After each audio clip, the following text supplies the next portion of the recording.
औपनिवेशिक काल के दौरान लिखे गए भारत के इतिहास का प्रारंभ सिंधु घाटी सभ्यता से होता है।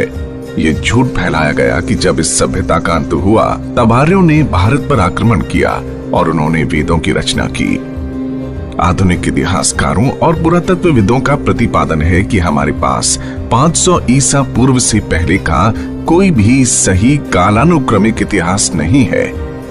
लेकिन वास्तव में पुरातात्विक, पुरातन खगोलीय और साहित्यिक साक्ष्यों पर आधारित उन्नत शोध से पता चलता है कि होलोसीन से लेकर भारत का निरंतर कालानुक्रमिक इतिहास है। हम भारतीय गर्व से इसको इतिहास कहते हैं। इतिहास शब्द इति, ह और आस के रूप में विभाजित होता है, जिसका अर्थ होता है कि ऐसा वस्तुतः हुआ था। वैदिक, उत्तर वैदिक ग्रंथ इतिहास और पुराण इतिहास को दर्ज करते हैं। आज इतिहास की परिभाषा वो है जो भारत में औपनिवेशिक इतिहासकारों द्वारा प्रस्तुत की गई थी, जिन्होंने बिना किसी सबूत के हमारी प्राचीनता पर संदेह किया। उससे बहुत पहले हमारे ऋषियों ने कालानुक्रमिक इतिहास और वंशावलियों को दर्ज किया ताकि भविष्य की पीढ़ियों को इसे सीखने से लाभ मिल सके। आइए हम वैज्ञानिक रूप से हमारे कालानुक्रमिक इतिहास की प्राचीनता का अन्वेषण करते हैं। ये कहना बहुत मुश्किल है कि भारतीय प्रायद्वीप में मानव जाति किस समय बसी थी, लेकिन इंडोनेशिया के सुमात्रा में स्थित टोबा ज्वालामुखी के विनाशकारी विस्फोट ने 75,000 साल पहले भारतीय भूभाग से मनुष्यों, वनस्पतियों और सभी जीवों का विनाश कर दिया था। टोबा के विनाशकारी विस्फोट ने पूरे भारत में लगभग 15 सेंटीमीटर मोटी राख की परत जमा कर दी थी। कुर्नूल जिले के ज्वालापुरम के पुरातात्विक स्थल में टोबा विस्फोट की घटना से पहले और बाद में मानव निवास का प्रमाण मिलता है। संभवतः कश्मीर और हिंदू कुश पर्वत की पहाड़ियों में रहने वाले कुछ ही लोग बच पाए होंगे। धीरे धीरे उत्तर पश्चिमी और उत्तर भारत उन बचे हुए लोगों के आवास स्थल बन गए। इस प्रकार सप्त सिंधु क्षेत्र और सरस्वती नदी वैदिक सभ्यता की जन्मस्थली बन गई। पुरातात्विक विभाग ने पूर्वी उत्तर प्रदेश के लहुरा देव झील के तट पर प्रारंभिक कृषि का समय 13,000 ईसा पूर्व से 7,300 ईसा पूर्व तक कार्बन डेटिंग द्वारा निर्धारित किया है। खंबात की खाड़ी का ये प्राचीन शहर वास्तव में द्वारवती शहर था, जिसे 11,100 ईसा पूर्व के आसपास विश्वकर्मा द्वारा बनाया गया था, और ये शहर 9,400 से 9,300 ईसा पूर्व के आसपास समुद्र में समा गया। 10,200 ईसा पूर्व से 9,400 ईसा पूर्व तक मेल्ट वाटर पल्स 1B का समय था। इस द्वारवती शहर से प्राप्त एक प्राचीन लकड़ी के टुकड़े का समय 7,500 ईसा पूर्व निर्धारित किया गया है। तमिलनाडु में प्राचीन पूमपुहर शहर की जलमग्न संरचना 9,500 ईसा पूर्व के आसपास की है।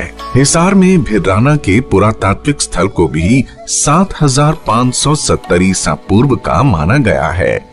पाकिस्तान के बोलन दर्रे के पास मेहरगढ़ के कृषि स्थल 7,000 ईसा पूर्व के हैं। हरियाणा के प्रसिद्ध राखी गढ़ी के कुछ अवशेष 6,500 ईसा पूर्व के हैं। पुरातत्व खगोलीय साक्ष्यों के आधार पर 14,500 ईसा पूर्व में ब्रह्मा का समय निर्धारित किया जा सकता है, क्योंकि 14,500 ईसा पूर्व के आसपास दक्षिणायन धनिष्ठा नक्षत्र में था। 1,000 साल बाद ऋषि विश्वामित्र ने 13,500 ईसा पूर्व के आसपास श्रवण नक्षत्र में दक्षिणायन को देखा था, जैसा कि महाभारत में वर्णित है। इस घटना को विषुव का अयन चलन या प्रीसेशन कहा जाता है। लगभग 26,000 वर्षों के चक्र में पृथ्वी के अक्ष के घूर्णन के अभिविन्यास में क्रमिक बदलाव को विषुव का अयन चलन कहा जाता है, क्योंकि विषुव के साथ सूर्य की वार्षिक गति के विपरीत निर्धारित सितारों के सापेक्ष ग्रहण के साथ साथ विषुव पश्चिम की ओर बढ़ता है। इस प्रकार विषुव या संक्रांति 960 वर्षों में पश्चिम की ओर एक नक्षत्र अर्थात 13.2 डिग्री को पार कर जाती है। वैदिक साहित्य में कई संदर्भ मृगशिरा से रोहिणी नक्षत्र में उत्तरायण के अयन चलन का संकेत देते हैं। प्रजापति दक्ष और उनकी 27 बेटियों की वैदिक कथा स्पष्ट रूप से 28 नक्षत्रों की मृगशिरा आदि सूची को इंगित करती है, जो 11,200 ईसा पूर्व के आसपास वैवस्वत मनवंतर की शुरुआत के साथ मेल खाती है। उत्तरायण मृगशिरा नक्षत्र में 11,200 से 10,200 ईसा पूर्व के आसपास था और रोहिणी नक्षत्र में 10,200 से 9,200 ईसा पूर्व के आसपास था। उत्तरायण 9,200 से 8,200 ईसा पूर्व के आसपास कृतिका नक्षत्र में था। अथर्ववेद के नक्षत्र सूत्र को 9,200 से 9,000 ईसा पूर्व के आसपास पुनः संकलित किया गया था और नक्षत्रों की सूची को कृतिका नक्षत्र से पुनः प्रारंभ किया गया। उत्तरायण जब कृतिका नक्षत्र में था तब अधिकांश संहिता, ब्राह्मण और आरण्यकों को उनके अंतिम रूप में संकलित किया गया। नक्षत्रों की सूची अश्विनी नक्षत्र से ही पुनः आरंभ होती है। जब उत्तरायण 7,200 ईसा पूर्व के आसपास अश्विनी नक्षत्र में स्थानांतरित हो गया था। तैत्तिरीय ब्राह्मण इंगित करता है कि 12,000 से 11,300 ईसा पूर्व के आसपास देवता और असुरों के बीच एक बड़ा संघर्ष हुआ, जब अभिजीत यानी वेगा एक ध्रुव तारा था। शिशुमार तारा मंडल का कश्यप तारा, जो कि ग्रामा ड्रैकोनिस है, 11,000 ईसा पूर्व के शुरू में उत्तर ध्रुव पर था। ये 8,800 से 8,700 ईसा पूर्व के आसपास भी उत्तर ध्रुव पर था। शिशुमार तारा मंडल का सिर इस दौरान उत्तर ध्रुव पर था। तमिल संगम साहित्य हमें सूचित करता है कि ऋषि अगस्त्य ने 11,250 ईसा पूर्व के आसपास पहला संगम बुलाया था। कैनोपस तारा कन्याकुमारी में रहने वाले लोगों को 11,000 से 10,000 ईसा पूर्व के आसपास पहली बार दिखाई दिया, जिन्होंने इस तारे का नाम अगस्त्य रखा। कश्मीर घाटी एक हिमरूप यानी ग्लेशियल झील थी, जिसे ऋग्वैदिक काल में सतीसर के नाम से जाना जाता था। यह हिमरूप यानी ग्लेशियल झील 12,700 से 11,500 ईसा पूर्व के आसपास मेल्ट वाटर पल्स 1 की अवधि के दौरान निर्मित हुई। वराहमूल यानी बारामूला दर्रा हिमनदों यानी ग्लेशियर्स के पिघले हुए जल को रोक रहा था। नीलमत पुराण दर्शाता है कि कश्मीर घाटी एक बड़ी झील थी, जो वैवस्वत मनवंतर के दौरान आवासीय स्थल के रूप में विकसित हुई। 11,200 ईसा पूर्व के आसपास लगातार बारिश के बाद और विशालकाय उल्कापिंड के पृथ्वी से टकराव के बाद आए बड़े पैमाने पर भूकंप ने बारामूला दर्रे को खोल दिया था और सतीसर का पानी कश्मीर घाटी से बाहर निकल गया, जो मध्य, सिंध और गुजरात क्षेत्रों में भयंकर बाढ़ का कारण बनी थी। यह विनाशकारी बाढ़ वैवस्वत मनु के शासन काल में आई थी। वैदिक सरस्वती नदी की उत्पत्ति बद्रीनाथ के पास प्लक्ष प्रस्रवण में हुई थी और ये पृथुदक अर्थात पेहोवा तक बहती थी। इसके बाद वैदिक नदी सरस्वती ने कुरुक्षेत्र से दक्षिण पश्चिमी दिशा पकड़ी और हिसार, सांभर झील, पुष्कर और जोधपुर से प्रवाहित होते हुए कच्छ के महान रण तक बहने लगी। 11,200 ईसा पूर्व में बड़े पैमाने पर भूकंप के कारण सरस्वती ने अपना मार्ग बदल लिया और कुरुक्षेत्र, सिरसा से कालीबंगा और अनूपगढ़ तक पश्चिम की ओर बहना शुरू कर दिया। सतलज, यमुना और दृष्टवती सरस्वती की प्रमुख सहायक नदियां थीं। सतलज ने लगभग 14,500 से 13,000 ईसा पूर्व अपना मार्ग बदल लिया।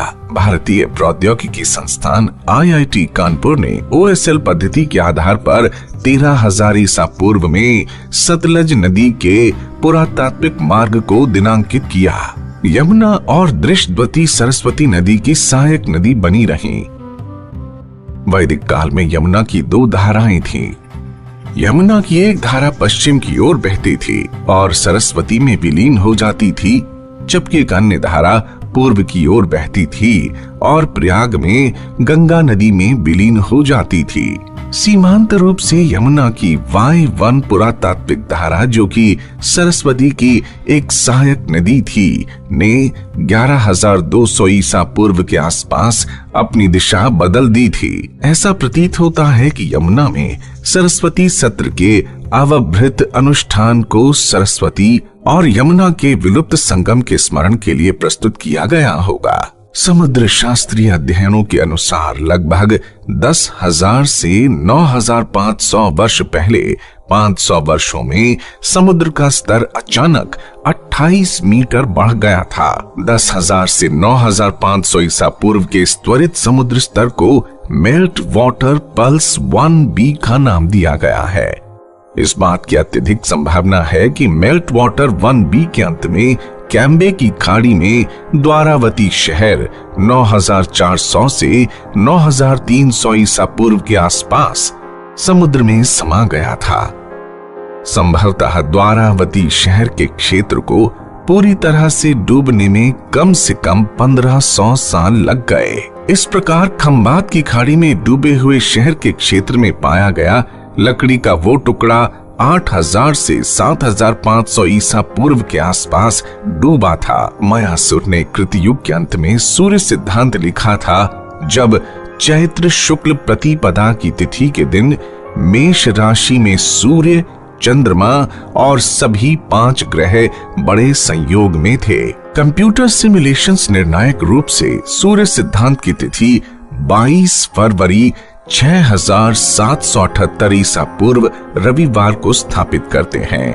सप्ताह की अवधारणा 12 साल का जोवियन चक्र, 60 साल का चक्र, 1200 वर्षों का युग, 2700 वर्षों का सप्तर्षि चक्र 6,777 ईसा पूर्व में प्रस्तुत किया गया था। इस प्रकार हम त्रेता युग की अवधि 6,777 से 5,577 ईसा पूर्व के आसपास और द्वापर युग की अवधि 5,577 से 3,177 ईसा पूर्व के आसपास तय कर सकते हैं।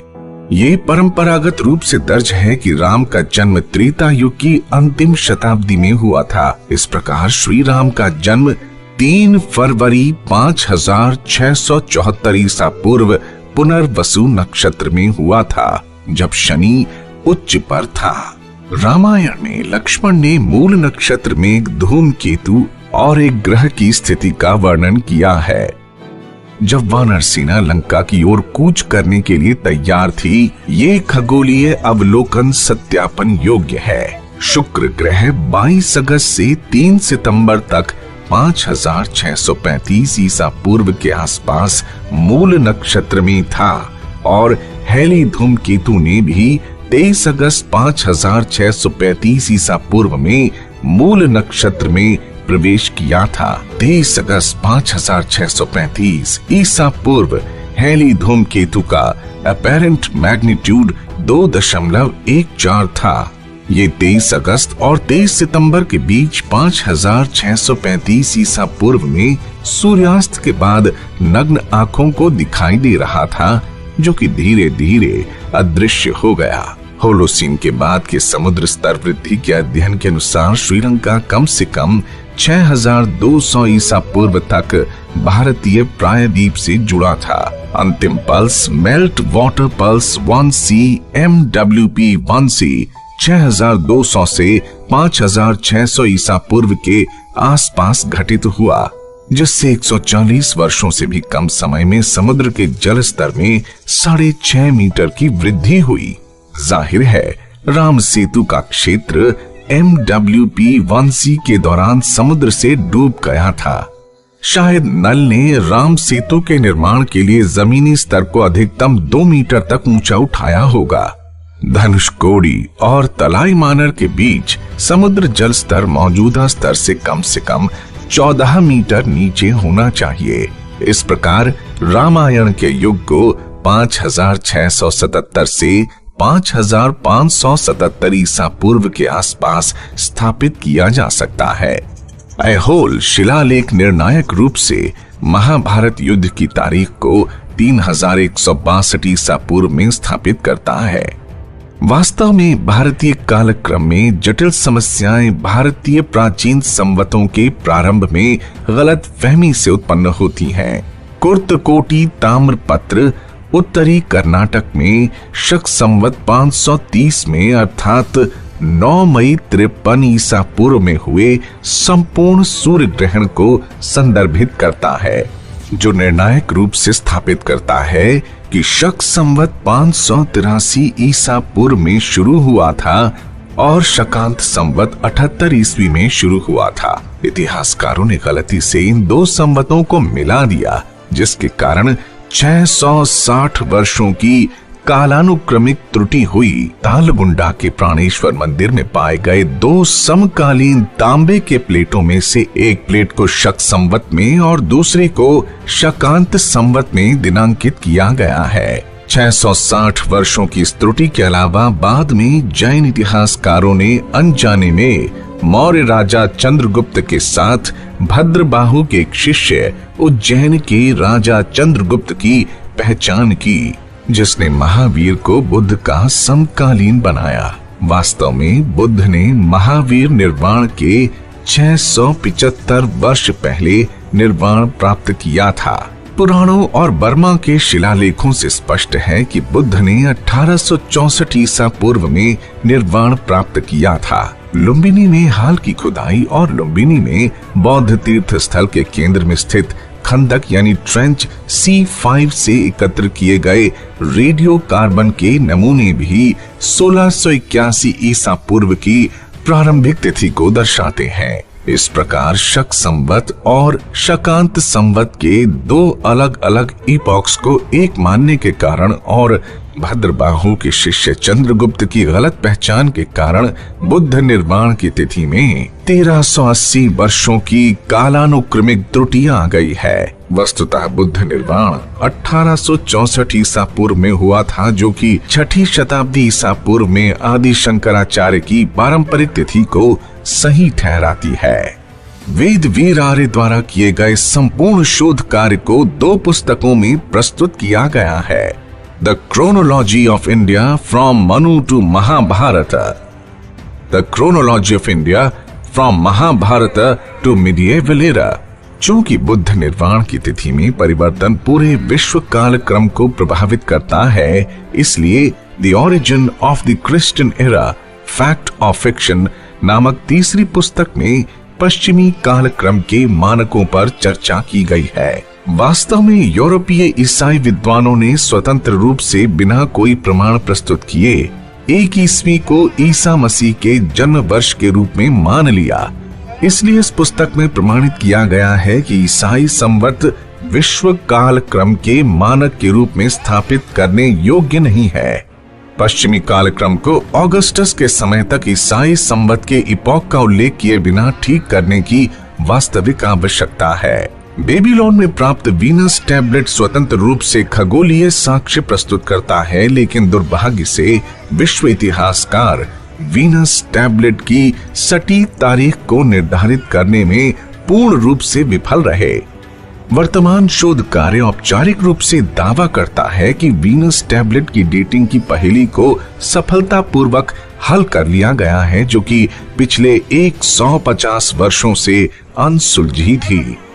इस प्रकार 3 पुस्तकों में प्रस्तुत शोध कार्य न केवल भारत की कालानुक्रमिक समस्याओं का बल्कि विश्व काल क्रम का भी संपूर्ण समाधान प्रदान करता है। वास्तव में प्राचीन भारतीय साहित्य के पुरातन खगोलीय डेटा और खंबात की खाड़ी में द्वारावती के समुद्री पुरातात्विक स्थल निर्णायक रूप से ये इंगित करते हैं कि भारत में ऋषि ब्रह्मा और उनके पुत्र स्वयंभुव मनु के समय से पिछले 16,500 वर्षों से एक सतत कालानुक्रमिक इतिहास है। प्राचीन भारतीय ऐतिहासिक परंपरा ने श्रम साध्य रूप से वंशावली कालक्रम को संरक्षित किया। लेकिन भारतीय कैलेंडर में समय समय पर बदलाव के कारण ऐतिहासिक कालक्रम कहीं भटक गया था। यह शोध वैज्ञानिक रूप से भारत के कालक्रम को मायासुर के सूर्य सिद्धांत और कृत युगांत के काल को 6778 ईसा पूर्व में शीट एंकर के रूप में फिर से स्थापित करता है। आश्चर्यजनक रूप से हमारी मातृभूमि एकमात्र सबसे प्राचीन निरंतर सभ्यता है जिसकी उत्पत्ति 14,500 ईसा पूर्व में हुई थी। आइए हम अपने गौरवशाली अतीत को पुनः जाने और पहचाने, क्योंकि एक राष्ट्र जो अपने इतिहास से विमुख हो जाता है वो इतिहास नहीं बना सकता।